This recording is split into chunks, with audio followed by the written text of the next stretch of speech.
I had a cousin that was him and I were close. We ran around together, and he had got his draft notice, and we went down to join the Navy. Well, they wouldn't take him because he had a draft notice. They wanted me, but not him. So we walked out of the door, and there was a Marine Corps gentleman standing right outside the door there, and he was in such a beautiful dress blue uniform. And he said, looked at us, and he said, "Boys, how would y'all like to go to San Diego?" I'd never been out of Arkansas. So we both said at the same time, "We're not going yet," and we were going with it less than a month later. We went in on a buddy plan. We joined for 2 years originally. Well, they told us if you want special training, if you'd like to have some training, you'll have to up another year. I got there on a bus about 5 in the morning, and they had little gold feet out there. They had 200 of them out there for 100 different Marines, and we had to stand on those little gold feet all day long. So, and it was about, let's see, we were out there in August, so it was awfully hot. Look me on the C-130. I'm looking around, and there's nothing but officers, top officers. And here I'm a private. And I'm trying to figure out why I'm in this aircraft with all these officers and NCOs. And they're all carrying guns and big long knives on the side. And I've got no armor, no weapon whatsoever. And we get flying, and I hear them come on the intercom system, said they're taking sniper rounds. And some high-ranking officer up there said, well, just slow down and let him off and let him run across there and see what happens. Oh my. Yeah, so, and I'm looking around to see who they're talking about, of course. Obviously not me. And then this sergeant come and told me that when they slow the airplane down, jump off the plane and run across the tarmac as hard as you can run to the bunker over there. And I said, give me a weapon, please, you know. After that rude awakening, I'd already come to the determination that my life was not worth anything over there anyways, and I didn't think I'd make it back. So I just did the best I could do. Not long after I got there, we went on convoy down to south of Da Nang. We were hauling munitions and people down because they'd gotten overrun. When I got down there, these guys looked terrible when we get to the units. I mean, they've been hit hard. That was my first encounter with the ones that had been in combat. They assigned me to go to the air base and pick up bodies coming in on the choppers, that guys that had died up in they'd bring them in body bags, or not body bags, they'd bring them in ponchos because they didn't have body bags back then. They'd bring them in piecemeal, pieces of them in ponchos, and I'd haul them over to the morgue. I did that for about 3 months. I tried to work as many hours as I could. That was one way of coping. I'd work. I went on R&R, and I came back, and then they assigned me to, I started hauling munitions off of the ships to the Da Nang airport and also to Marble Mountain.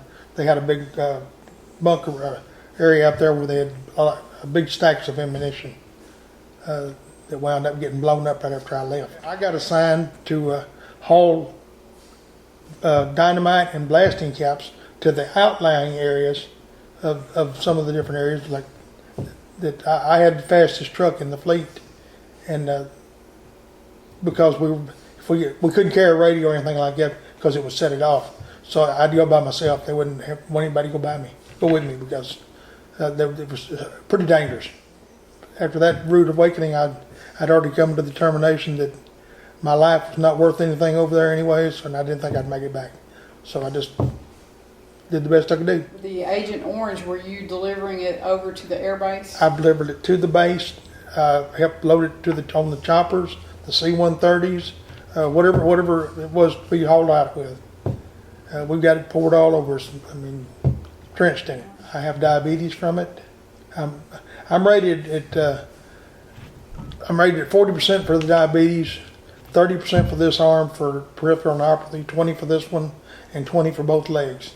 I've also got kidney failure that I haven't put in because I'm already drawing 100% service-connected PTSD besides this others. You know, up until Tet of 68, we'd had sniper fire, mortars, rounds on us were regular, rocket. I mean, this was every night thing. something was happening. But as far as any direct combat, I had not been in any. And when Tet of 68 came in, they overran the unit about a half a mile away from it. Well, they overran 2 units within half a mile of where we was at. And then they attacked us. So we went on 100% alert. They put us out in the foxholes, and we spent the next 4 days and nights out there without sleeping, 100% alert. And I went through about over 400 rounds that I was using to shoot back at them. They were close enough that, and this was one of the things that today still I have thoughts about it. It just completely overwhelmed me. I can't understand it. There was about 80 of them that we killed over that 4-day period, and they would walk around out there with lanterns, and I can't understand why. They do this every night, and what we'd do is one would shoot to the left of the lantern, one shoot to the right, and one shoot up, and one shoot down. But we knew we were going to possibly hit something. I got wounded over there during that era, during the Tet Offensive. Several months only into it, they were rocking us regularly, and I was in my hooch and heard the rocket coming in, and I knew, of course, anybody that's ever heard a rocket knows if it's coming close, it sounded like a freight train coming in on you. Well, I knew I was in trouble when I was running trying to get out the door, and it hit the hooch about the time that I caught the door, and it blowed me out, and I caught my knee on a metal pallet and tore my knee. 3 of us got wounded during that little skirmish thing, and one of them took his Purple Heart, and I felt I didn't deserve it, and this other fellow that also got wounded felt like we didn't deserve him. Sent too much other death to felt like we deserved one. I flew into San Francisco, and at that time there was war demonstrators there everywhere. You know, we'd heard how bad it was, but we had no clue. We come off the plane, and these people are throwing stuff at us, spitting on us, calling us baby killers. Well, I was eat up with survival guilt, and I didn't know what it was back then. I just felt guilt, and I knew I didn't feel like I deserved to be alive. I mean, all the death that I'd seen, and I couldn't understand why. Why did I make it? 3 months after we got married and got out there, I woke up in the middle of the night strangling her, and I thought she was a Vietnamese that got in the wire, and she's hollering at me, "Oh, Bobby, Bobby, Bobby, stop!" And then that scared me. I mean, that really, really scared me. I realized that I'd brought the stuff home more than I thought I had. I thought I'd just let it go once I got back here, but it wasn't that simple. I still have to live with those memories. I still have to live with the thoughts, the anger, the prejudice. I hated the Vietnamese with a passion. And I learned as I got older that, they deserved to live too. That was their country. And even though I thought we were trying to do the best thing for democracy for them and for the world, I worked with a lot of combat veterans. I started a veterans NA group 4 years ago.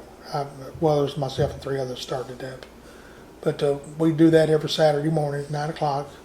I work with 3 other combat veterans that I'm their mentor. There's nothing that I've found that's made me feel more alive than to have the chance and opportunity to give back today. This means a lot to me.